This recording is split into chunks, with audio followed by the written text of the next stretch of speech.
Good evening, Mr. Chairman. My name is Zach Wahls. I'm a sixth-generation Iowan and an engineering student at the University of Iowa, and I was raised by two women. My biological mom, Terry, told her grandparents that she was pregnant, that the artificial insemination had worked, and they wouldn't even acknowledge it.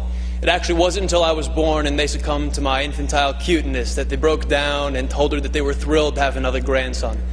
Unfortunately, neither of them lived to see her marry her partner, Jackie, of 15 years when they wed in 2009.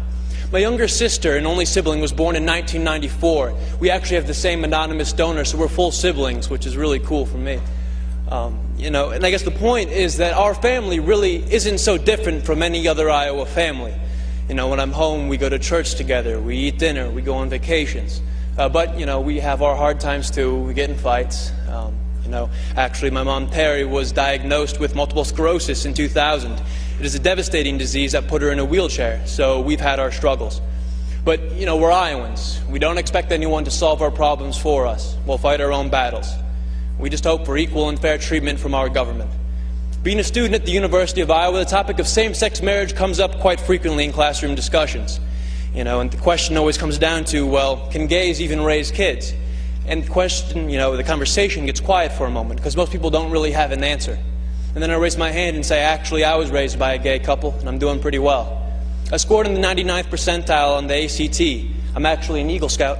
I own and operate my own small business. If I was your son, Mr. Chairman, I believe I would make you very proud. I'm not really so different from any of your children. My family really isn't so different from yours. After all, your family doesn't derive its sense of worth from being told by the state, you're married, congratulations. No, the sense of family comes from the commitment we make to each other, to work through the hard times so we can enjoy the good ones. It comes from the love that binds us. That's what makes a family. So what you're voting here isn't to change us.